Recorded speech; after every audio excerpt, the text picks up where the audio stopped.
आदरणीय मित्रों, नमस्कार। मैं ओपी शर्मा, ज्योतिषाचार्य, नई विद्या ज्योतिष परामर्श केंद्र में आपका पुनः एक बार हार्दिक स्वागत करता हूं। ज्योतिष ज्ञान के इस YouTube चैनल के कार्यक्रम में पुनः नए विषय के साथ आपसे मुखातिब होते हैं। आज का जैसे कि विषय लग्न वाइज कारक अकारक एवं बाधक ग्रहों के बारे में जानकारी देने वाली श्रृंखला आरंभ है। इसके पूर्व मेष से मिथुन लग्न के बारे में कारक अकारक एवं बाधक ग्रहों की जानकारी दी गई। आज हम कर्क लग्न की बात करते हैं। जैसे कि कुंडली में कितने भी अच्छे राजयोग बने हुए हों और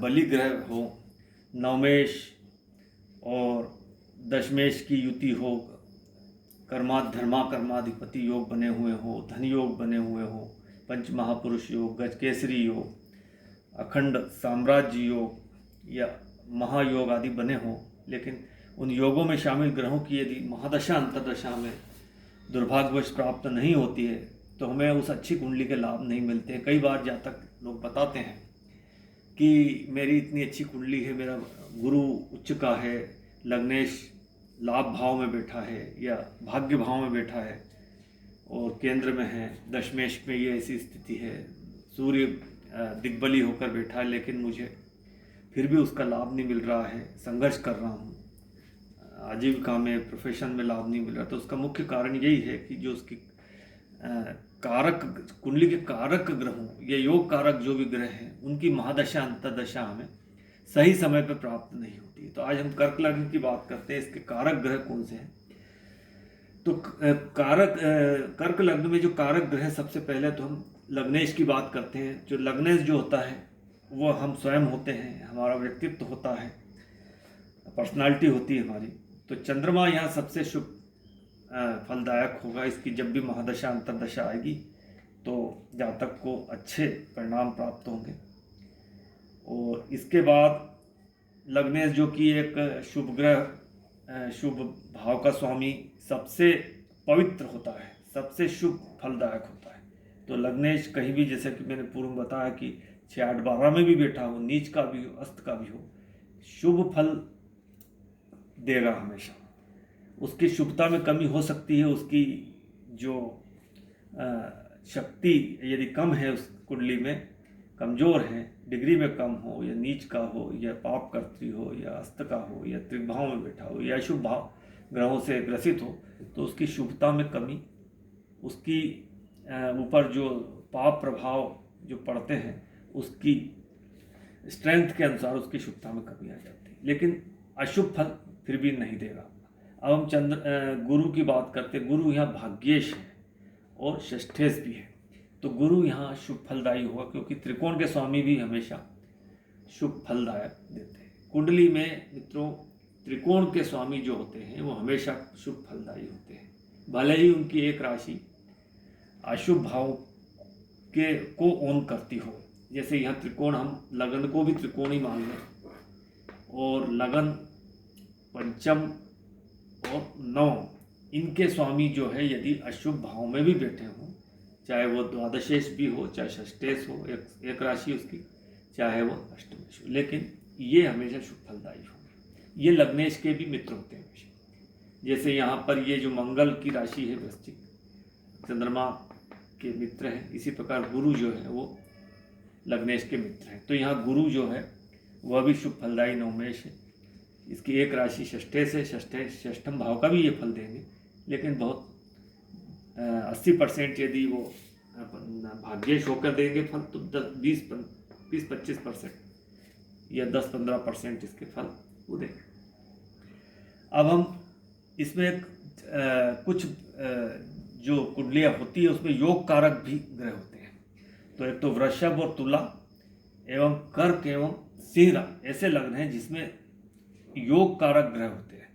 वृषभ एवं तुला में जो है वो योग कारक ग्रह कौन सा है? शनि, क्योंकि वो केंद्र और त्रिकोण दो का स्वामी बनता है। इसी प्रकार मकर एवं कुंभ, इन लग्नों में भी शुक्र योग कारक ग्रह होता है, और कर्क लग्न में भी योग कारक ग्रह मंगल बनता है। इसकी एक राशि मित्रों देखो, एक त्रिकोण में है तो एक केंद्र में, तो ये अत्यंत योगकारक ग्रह मंगल यहाँ पे अपनी महादशा अंतर्दशा में बहुत ही शुभ फलदायी रहेगा। इसके बाद जो समग्रह है इसमें यहाँ पर सूर्य यहाँ पर जो है वो मारक भाव का स्वामी है, लेकिन वह अपने लग्नेश का मित्र होने की वजह से मारक फल नहीं देगा। सम रिजल्ट इसके मिलेंगे सूर्य के, और अपनी महादशा अंतर्दशा में जातक को निश्चित रूप से धन देगा।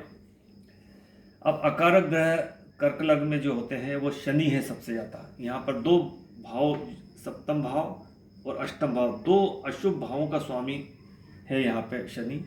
तो शनि की महादशा एवं अंतर्दशा में कर्क लग्न के जातकों को अशुभ फल मिलेंगे। बुध जो यहाँ है द्वादशेश भी है और तृतीयेश भी, तो बुध भी यहाँ अशुभ फलदायी होगा। और बुध जो है वह बुध या शनि दोनों चंद्रमा को अपना शत्रु मानते हैं। इसके बाद हम शुक्र की बात करते हैं, तो शुक्र जो है यहाँ पर हालांकि चतुर्थेश भी है, भूमि भवन प्रॉपर्टी सुख भाव का स्वामी भी है और लाभेश भी है, लेकिन जो एकादशेश होता है वो षष्ठम से षष्ठेश होने से इसे अशुभ भाव बोलते हैं। शास्त्रों में एकादश भाव को अशुभ भाव कहा गया है। तो एक राशि इसके अशुभ भाव में पड़ने से जो शुक्र है वो अशुभ फलदाता बन जाता है।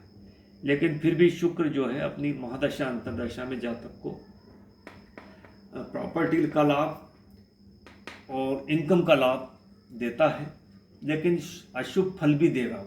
बीमारियों का भाव भी षष्ठम से षष्ठम, ये भी बीमारी का भाव और इससे षष्ठम बीमारी का भाव। तो यहाँ शुक्र को अशुभ और लग्नेश का शत्रु भी है, तो इसलिए ये अशुभ फलदायी माना गया है शुक्र को।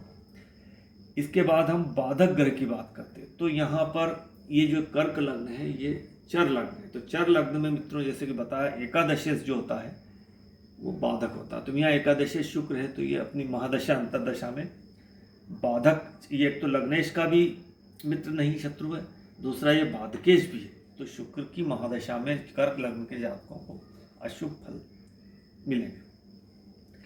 अब हम राहु केतु की बात करते हैं, तो राहु केतु जैसा कि मैंने बताया, राहु केतु जो है वो कुंडली में तृतीय भाव में, षष्ठम भाव में, दशम में और एकादश भाव में यदि बैठते हैं तो शुभ फलदायी होते हैं। अपनी महादशा अंतर्दशा में बहुत ही शुभ फल देते हैं। यदि तृतीय भाव जैसे कि इस कुंडली में राहु अगर बैठते हैं, राहु देव, तो ये उसकी मूल त्रिकोण राशि है और इसमें राहु जो है अपनी महादशा अंतर्दशा में बहुत ही शुभ फलदायक होगा। जातक धनवान होगा, साहस पराक्रमी होगा, प्रसिद्ध होगा, अपनी महादशा में अपने साहस पराक्रम की वजह से प्रसिद्धि और धन प्राप्त कर। इसी प्रकार यदि नवम भाव में बैठता है राहु तो ये इसकी नीच की राशि हो जाएगी। तो यहाँ षष्ठम भाव में जातक को हालांकि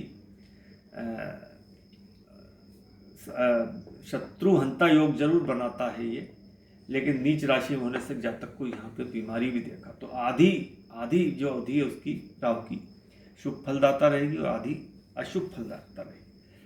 दशम भाव में यदि राहु बैठता है तो जातक पॉलिटिक्स में जा सकता है, अपनी महादशा अंतर्दशा में शुभ फलदायी होता। हालांकि प्रोफेशन में अगर यहाँ राहु बैठता है तो थोड़ी स्टेबिलिटी देता, लेकिन फिर भी पॉलिटिक्स आदि में जाता है तो शुभ फलदायी होता है।